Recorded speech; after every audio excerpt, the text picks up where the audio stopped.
देश में इन दिनों बाबाओं के लिए भक्ति काल वाला कालखंड चल रहा है। बाबाओं की पूंछ इन दिनों इतनी बढ़ गई है कि टीवी से लेकर अखबारों तक में छाए हुए राजनेता जिनके चक्कर काट रहे हैं, वहीं अब बाबाओं में आगे निकलने की होड़ मची। बाबा एक दूसरे को पछाड़ने के लिए ताल ठोक रहे हैं। जी हाँ, बाबा बागेश्वर वाले धीरेंद्र शास्त्री के बढ़ते ग्राफ को देखकर उनके समकक्ष बाबाओं की टेंशन बढ़ गई है। ऐसे में एमपी के पंडोखर सरकार ने उन्हें चमत्कार की चुनौती दी है। नमस्कार, मैं हूं कुलदीप द्विवेदी और आप देख रहे हैं वन इंडिया हिंदी। पंडोखर सरकार का कहना है कि पर्ची लिखकर कुछ भी बता देना चमत्कार नहीं, बल्कि समस्या का समाधान बताना चमत्कार है।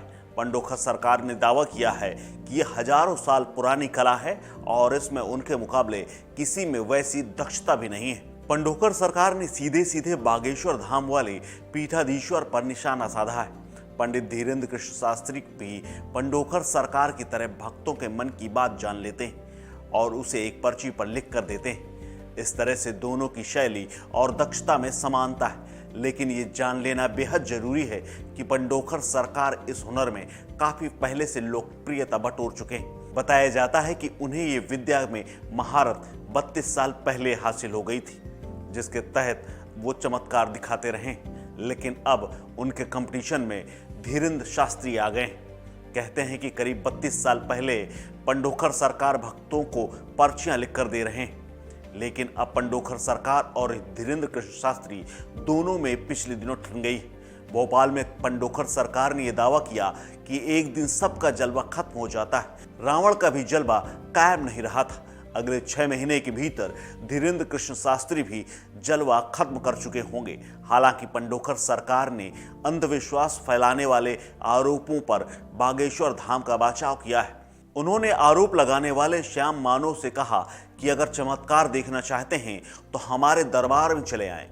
वहां बिना नाम लिए पंडोखर सरकार ने कहा कि मेरा जन्म 1983 में हुआ और मैं सन 1991 में ही गुरु बना। 1991 से लेकर अब तक वीडियो दिखा सकता हूं, लेकिन उनका जन्म तो 1997 में हुआ। बागेश्वर धाम के धीरेंद्र कृष्ण शास्त्री को चैलेंज करते हुए उन्होंने कहा कि जब उनका जन्म भी नहीं हुआ था, उससे पहले से वो चमत्कार और ऐसी विद्या में पारंगत रहे हैं। अब आपको बताते हैं कि पंडोखर सरकार है कौन। दरअसल पंडोखर सरकार का असली नाम गुरुशरण शर्मा है। उनका कहना है कि वो साल 1992 में ही पंडोखर धाम महाराज की गद्दी पर बैठे। वो 1999 से ही लगातार दरबार लगा रहे हैं। वो मूल रूप से भिंड जिला के रहने वाले। एमपी के भिंड के बरहा गांव में उनका जन्म हुआ था और बचपन से ही पंडोखर सरकार से जुड़ गए थे। पंडोखर धाम दतिया जिला मुख्यालय से 51 किलोमीटर दूर है। यहाँ एक हनुमान मंदिर है। उनके मुताबिक हनुमान जी की उन पर विशेष कृपा है।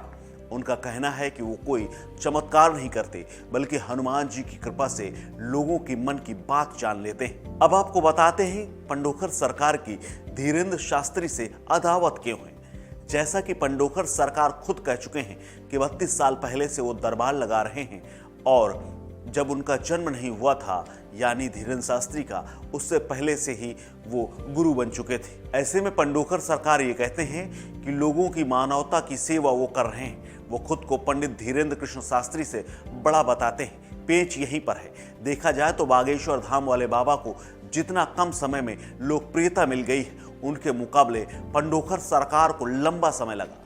वहीं दूसरी तरफ बहुत कम सालों में पंडित धीरेंद्र कृष्ण शास्त्री के मंच पर देश प्रदेश के राजनीतिक जगत से लेकर चर्चित हस्तियां उनके दरबार में पहुंचने लगी, जबकि पंडोखर सरकार को सुर्खियों में आने के लिए लंबा समय लगा। और अब भी धीरेंद्र कृष्ण शास्त्री के सामने उनकी सुर्खियां और उनके दरबार में भीड़ बेहद कम है। इसके साथ ही उन्होंने राजनीति में आने का भी ऐलान किया था।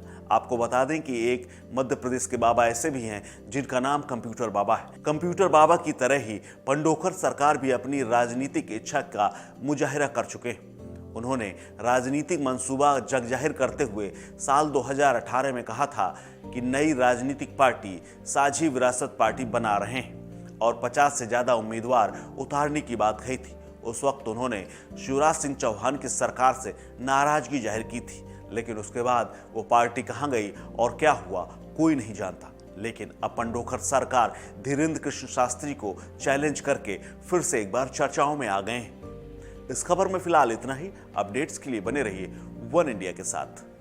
नमस्कार।